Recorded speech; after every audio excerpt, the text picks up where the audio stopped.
Hi, everyone, and welcome to Directions. My name is Jay West, and I'm your host. And I have a special guest today, Craig Finnestad. Is that right? Yeah, right. Yeah. So You got it right. I've known each other for a long time, but I've never known how to say your name until today. So I knew how to say Craig, obviously. So I invited Craig on because he has done a lot of things in the area. Moved here from Dallas, like me. Yeah. That's one thing we have in common. He's a fantastic speaker. He's like 10 notches above me in speaking, public speaking and stuff. So anyway.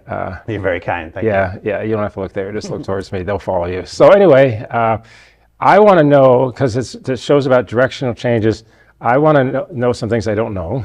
I don't know what prompted you when you were in Dallas to come to Omaha. Mm-hmm. What did that transition look like? You know, I know you came and did some stuff at Faith Westwood, but there's a lot of things in there. Did you know you were going to plant a church when you came up here? Yeah, so I really thought I was going to plant a church when I went to Texas. I had just gotten a doctorate from the Asbury Seminary. Oh, and congratulations on that. I Yeah. knew you were a doctor, but I didn't know. That was a long time ago, 2003. So then from 2003 to 2005, I was in Texas, and I was kind of under the impression that I was going to be starting a congregation there, and it just didn't work out. So my wife, Amber, is from the Omaha area. Oh, I didn't know that. Her dad's a retired Air Force officer, and I'm from Northwest Iowa. Really? So there was a... Where at? I'm just curious. Yeah, just south of Okoboji. Okay. Way just south. I ministered for a while in Iowa in a place called Hampton. Are you familiar with Hampton? Yeah, so Hampton would be a couple hours to the east of where I south grew of up. Mason City. So, yeah, okay. Yeah, so just had a chance encounter with a pastor here in Omaha who was the pastor at Faith Westwood. He was looking to plant a church. Amber was from here. I was from about 3 hours north of here. It looked like it wasn't going to work out in Texas. So after a couple years down there, we moved up here and started the Water's Edge. So you went to Asbury. From Asbury, you thought you were supposed to go to Texas. Was there anything between Asbury and Texas? No, we went from Asbury to Texas for 2 years. And then after the 2 years in Texas, we moved here. So were you part of a church in Texas that was interesting planting? Or? Yep, we were part. And, I think they were really excited about it. And then when I think they were realizing how much work and how much money it was going to be, they kind of, got some, they discerned that it wasn't the right time. And, I was supportive of that decision. So what city were you at in Texas? In Dallas. You were in Dallas? Yeah. Because I was in Duncanville and Cedar Hill. Yeah. So it's kind of close. Yeah, we were actually in Dallas proper, which was kind of the tough part to plant the church. Everything we were looking at renting or purchasing was just so expensive. So the church, I think, went through a process of discernment, and I thought they did a good job of saying, it's not the right time. Okay, so you made a decision. You moved up here on your own, obviously. Yeah. Paid your way and everything else. Had to find housing, but at least your wife and you are familiar with the climate. Because I often thought, well, how did he? Because I wasn't familiar with too much with the climate. We lived in Kansas for a while, but had not lived here. In Iowa for shortly, but so you've been here. I think you came in 2005. Yes, 2005. So that's my memory. So I came in 2000, so slightly ahead. What was the transition like from Faith Westwood to just launching? Did they send you people, give you money? Did they? No, Faith Westwood was great. Faith Westwood, we would not be where we are if it wasn't for them. Probably about half of my original launch team, was from Faith Westwood. I had office there for a number of years. In a way, I kind of served as an associate pastor. I would do some of the pastoral visits and some of the discipleship ministry there while planting what really started off as a second campus. But then after 3 or 4 years, we'd grown to be about the same size that they did. So at that point, we needed to look at buying land way out in West Omaha, where we currently are now. And Faith Westwood was having some needs with their building, the HVAC and just some remodeling. And at that point, we realized that the multi-site ministry wasn't going to be for us. And really both congregations are very supportive of being, 2 congregations. There's other churches here in town, I won't name them, but they try to do multi-site and they end up becoming individual congregations. So the multi-site doesn't always work for every church. So. No, I thought with us, we're still sister congregations. I still have so much gratitude for Faith Westwood. And I think many of them are really proud to see, what they launched. It seems like, and I could be wrong, maybe you don't even know him, it seems like Doug Ferguson came out of that church. Yes, he did. Yep. He was planted a Covenant church, so. Yeah, that was a few years before my time. Okay. But that's where he is from as well. So really, Celebration Covenant Church and the Water's Edge are children of Faith Westwood. Okay. All right. And of course, Doug passed away. It was unfortunate. So, what were some of the hurdles you faced in planting? Can you share? Oh yeah, for sure. So I think some of the early stuff is we couldn't really be everything to everybody. We just weren't very big in the beginning. So there's a lot of like families that came that, had like middle and high school age kids, and we really just didn't have much of a youth ministry. I thought in the beginning, I was 35 at the time, I'm 55 now, but at the beginning, most of us were younger. So if, someone that would come in that didn't quite fit that demographic, I think in the early days, they didn't really feel they had a place. So in the early days of church planting, I think we have to sell what is it we do really well? And then to some people to say, someday we're going to have the type of ministry that you're wanting, but we don't have that right now. So there's a high percentage of church plants that don't make it. Oh, for sure. Like 80, 90% almost. Yeah, nowadays. when I planted from scratch with my wife and my son. Yeah. Had no backing, no people. I'm not trying to say something great, but so when like you mentioned, you didn't have much of a youth ministry. We didn't have youth ministry either. There's a lot of things you don't have. And we went 10 years, and COVID and the death of my previous wife, really did me in. Yeah. So it just kind of messed us up. But you got past hurdles, and where was your, like, did you run a school, or where I can't remember. Yeah, so we started, I moved here in 2005. We launched in 2006 in the fall. We started at Russell Middle School. We were there for a year. And then after 1 year, we had grown a lot in the first year. There wasn't a lot of churches out there at the time. So there was a church that started at Millard West High School the same day we started at Russell. And after a year, they decided that they were going to pivot and do something a little bit different. So from 2006 to 2007, we were at Russell. And then from 2007 to 2018, we were at Millard West High School. Really? Yeah. Okay, interesting. So, because who I'm married to now, Rebecca, she taught at Millard West. So, Okay. yeah, since we drove by it the other day, she was, I used to teach there. So, Yeah. So she must have been teaching there when you were doing that. So that's a long time to be in a high school and setting up Oh, yeah. every week and tearing down every week. Yeah, looking back, that was one of the biggest blessings that we had was, the set up and tear down team. So, we probably had about 50 to 60 people, mostly men. Most of them would do 1 or maybe 2 weekends a month that they would, come in early, 7 o'clock in the morning, get everything set up. And oftentimes they would stay until 12:30, 12:45 when everything was torn down. But over the years, that developed such a tight community of people. And looking back, it was a lot of work, but the community was, they did an excellent job of, doing the work, but also, being in community with each other. Yeah, I was recently talking to Peter Bay, who's the on-site guy for King of Kings at one of their, multi-sites. And he says, because he gets there at 5:30 in the morning every week, and he said, but our group is amazing. Yeah. I look forward to that 5:30 time slot, Okay, it must be really good to get up that early, because if you're going to be there at 5:30, you got to probably get up at 4, Yeah. get ready, eat breakfast, and then drive. And it's worse, it's magnified when it's cold and snowy. So, Yeah. so how did God help you? Can you share some insights of sure. prayer? Because you're big on prayer. You wrote a book on prayer. I Yeah. should have had you bring it with you. I'm so sorry. We can do that next time. Okay. I like the word next time. Go ahead. Okay. No, God's been all over this. Just, sometimes I was really discouraged. There was one year, like, we lost 4 of our top 10 families. One had moved to Colorado. One went through a family change. Someone else moved to Des Moines or whatever. And it wasn't conflict or disinterest. It was just, life Right. happens. And Right. at that point, I was like, we had got to the place where we were very sustainable with people and finances. And then we kind of took a step back into what I was thinking was going to be the unsustainability range. But it seemed that God would bring the right people at the right time. We saw that we've seen that with our staff. We've seen that with our volunteers. Even like with the land where we're at, we could not have bought that land at a better time. Back in 2010, 2011, the market was just barely starting to recover. There's all this empty lots out in West Omaha, and we were able to, scrape up enough money to, buy the place we're at now. And if we would have waited a year or two, it would have just, probably doubled in price. God has been God has been the leader of this church. All of us who have been involved were just along for the ride. How was these transitions? How was all this time, your kids and your wife? How was that?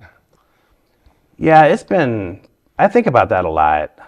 I think about that with my younger staff. And there's been times that I had to work a lot and I had to work, at odd hours. And that's part of pastoral ministry, and it's especially part of, church planting.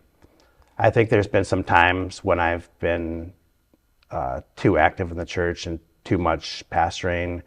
There's probably been some times where I've backed off and I've been a really good parent and a really good husband. I think it's a real balance. I know my youngest, it's really cool. He's going to be going to college next year, and for his scholarship application, he had to write a letter of someone he admired. And he had talked about how he admired me and how basically him and the church are the exact same age. And he did say sometimes he had to work a lot and he wasn't as available, but I've seen God do really amazing things in his life. And it's a challenge, family life and pastoral ministry. From time to time, I've heard wives of various pastors I've known over the years say this, or the pastor told me. And sometimes on the other side, where there's a lady pastor said, my spouse was married to the church more than they were to me, Mm-hmm. And that creates issues. And planting is different than coming in, I think, and taking over a work that's already established, has several hundred people there. Planting is a lot of work. Yeah, in those early days, you were probably very similar. You could easily do 5 or 6 nights a week. Right. Nowadays, I really set my limit at 2, sometimes 3 if I just need to. Right, but then there's the setup and tear down, Mm-hmm. And you were I'm sure you were part of that some of the time. Yeah.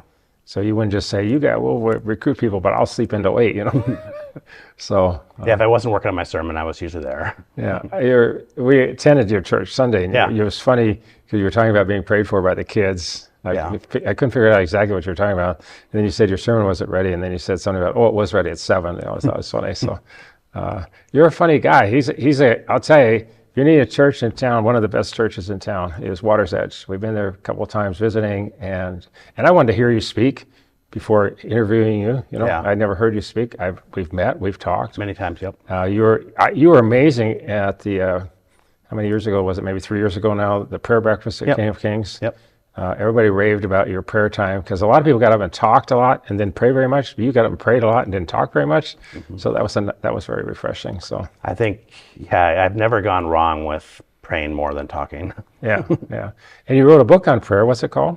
It's called Prayers from the Water's Edge, and it's more of a collection of prayers. So, sometimes like if it was like Thanksgiving or like Ash Wednesday, I would write a prayer, and then all of a sudden I had like about 40 or 50 of these kind of collected, and then I kind of looked at the list I had and I wrote some more prayers. And so mostly it's a prayer book, a collection of prayers, and also basically writings that I have.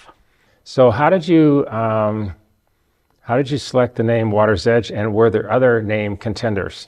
Yeah, I remember when we had our initial leadership team meetings, one of the things we had to come up with was a name.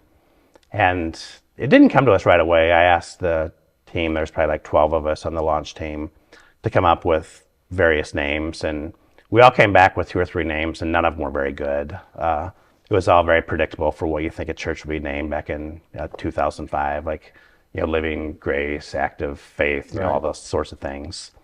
So I was working out one day, and I was listening to singer David Crowder, and he had a song called Come and Listen, and it says, come and listen, come to the water's edge. And I was thinking he took that from Mark 4. So I went to Mark 4, and here Jesus had just done some miracles. All these people were following him around. So he had to get on a boat, and early in Mark it says, Jesus spoke to the people while they were at the water's edge. And then he told them stories, and he tells the parable of the sower. And I thought that was a great vision for a church, the people gathering at the water's edge to hear the teachings of Jesus. And then because we hear those teachings, we're transformed. And then because we're transformed, the world around us will be transformed. Okay, and your building, is it intentionally painted blue to look like it's a water's edge? So that's really cool too. So you've kind of run that theme all the way across. Back in the kids area, there's actually a boat That's Oh, I remember seeing that. That's the stage there, and I mean, you've been there to pray for our staff, and we're all so grateful for that morning. Yeah. So you have these other names. You come over the Water's Edge. Was everybody like, yeah, that makes sense. That's a great name, or was there still a little? I think everyone could see how excited I was about it. So I don't know if they were all excited about it or if they just knew I was really excited about it. But we voted that night when I brought it to the team, and it was unanimous. We all liked it, we thought. I remember when we started Kingdom Encounters, everybody thought that was a unique name, and we picked 10:10 in the morning as a starting time, and everybody was saying, "So which scripture verse is 10:10 on? Is it John 10:10?" Whatever we said, and we kept telling people over and over, "No, it just sounded cool," And then later on, we found out that Christ Community has a service at 11:11, and we didn't do it for that reason either. But it was nice to see somebody else doing an odd time. So. Now, I've often thought that 10:10 is cool because of the Bible verse. Oh yeah, right, yeah. So it's easy to remember. Yeah. People say, "Is it 10 or 10:30?" No, it's 10:10. Yeah. So I like that. Yeah. So tell us about, when you first got in your current building, how many staff did you have then, and how have you grown? How many people did you have then? Now, I'm not looking about numbers, but I'm looking more about the direction, because it's the name of the show. How did you transition and grow? Share some of those details. Yeah, so we moved in March of 2018, and at that point we had been a worshiping congregation for basically 12 years. We basically doubled in size that day. And why the people wouldn't come to the high school that's a mile away, and they would go to the church. So we integrated as many of the people as fast as we could. I think there were a lot of people that came, and we just weren't quite prepared for that many. So then 2 years later, in March of 2020, I mean, we went from having basically 1,000 people there on Sunday morning to 12 people there on Sunday morning with the COVID stuff. And our ministry became an online ministry. I was one of the first churches in Omaha to have us open back up, because I saw that people had relational and spiritual needs that weren't being met, and I figured they could kind of self-select whether they want to, expose themselves to others. Right. So I think we were maybe 8 weeks in, but there weren't many people that came back. Did you do any outside services during COVID? Or? We did. We did. We had a field behind us, and we did outside services. We did some drive-through, like communion type things, but I don't think we ever did an outside service. Yeah, we had cars pull up, big setup and a PA and everything. So people basically sat in their cars; they could hear it, or they could. There was one time we figured out how to tune to the radio. That's a different story. Oh yeah. But so you COVID. How many people come to your church now? We're back to about 1,000 or so. Okay, that was our guest last Sunday when we were there. So we were very impressed too. I want to segue back. We were there in January, right after you did your. I don't know if you did it in-house or whatever, but your fund. Yeah, so we did a Making capital Waves campaign. Yeah, we did a Making Waves campaign to really fund our vision for the next 2 years. Did you do that yourself, or did you have a company? We hired an outside coach to come in, yeah. But you raised a significant amount of money, and I liked what you said that Sunday. You said, we aren't raising it so we can build more buildings. We want to focus more on Jesus in the future and kingdom life in the city. So that was very encouraging. That was really a good campaign for me personally, because it was the first campaign we've ever done where we're not buying land or building buildings. It was really about ministry, and I've kind of always wanted us to get to that place where we wouldn't talk about buildings before people. We would talk about people before anything else. Mm-hmm. And then you also then did a special offering Christmas Eve, was it? Mm-hmm. For something in Africa or Ghana or somewhere? Yeah, we've had a long-term ministry for 10 years now in Uganda. Oh, Uganda. So what we do is we have a medical clinic there. They'll do like a lot of malaria stuff, mosquito nets, AIDS testing, prenatal stuff for women who are pregnant. So we've needed a facility there for a long time. I think we finally got to the place where we could fund that. So we were able to fund the entire medical facility through our Christmas Eve offering. Do you normally take a special offering on Christmas Eve for some mission, or is this a new thing? Nope, we've done that for probably 15 years, and we've always given our entire Christmas Eve offering away. The entire Christmas Eve offering on one of your biggest Sundays, or biggest outside of Easter, probably one of your biggest events, and you're giving all the money away. Yeah, we try to model that generosity, and we try to model the abundance. And we've bought bicycles. When we were a little church, we bought bicycles for missionaries in Cuba that had to walk, so it's going to save them time. We've done a lot of stuff in Omaha, like the Sleep in Heavenly Peace. They build beds for kids that don't have beds. So we've tried to kind of alternate between local and international. So, for me, and everybody's got to be different, but both here with the church plant and the church I pastored in Kansas, when I went to Kansas, I said my goal was to give 50% of our offerings away to missions. And I remember in Kansas, they all laughed at me. Yeah. The leadership all laughed at me. But 4.5, 5 years later, we were giving 35% away, and money was just pouring in. We didn't have to preach on it, we didn't have to teach on it. Same with Kingdom Encounters. We gave so much money away. You didn't have to talk about it. You didn't have to announce the offering at all. This was pre-COVID, And so I just see God working. If you don't mind, Isaiah 32:8 is one of my favorite verses. A generous man devises generous things, and by generosity shall stand. Yeah. We look for ways to be generous, And I know there's a lot of like teaching out there, give, and it's going to come back to you 30, 60, 100 fold. I know that's all in the Bible. I'm guessing you're similar to me. I don't give to get something back. I give because I love Jesus. Yep. Yeah. The fact that stuff comes back is great, but that's not my motive. Yeah. I mean, one of the reasons we would talk about generosity is, God is generous. God's nature is generous, and we're created in God's image. And Right. when we practice that generosity, we're restored to God's image, and that's the real blessing. Yeah. So we have like 5 minutes left. I want to go back to something. Just curious of your opinions on it, because I did not know you got your doctorate from Asbury. Yeah. So what did you think about the Asbury revival a couple years ago? I thought it was, the whole place is like this really sacred place. And I was on the seminary side, so the revival was across the street at the college. But I thought it was such a beautiful, powerful thing to see all these young people experiencing Jesus the way they were experiencing Jesus. And, what started off as a prayer service or a worship service, It became a worldwide movement. And, a bunch of 20-year-old kids can't pull that off. God can pull that off. And that was the beauty of it. And I always thought, and I could be wrong in the numbers, but it seems like there was like 19 kids that stayed after that one chapel and just hung out in the chapel all day.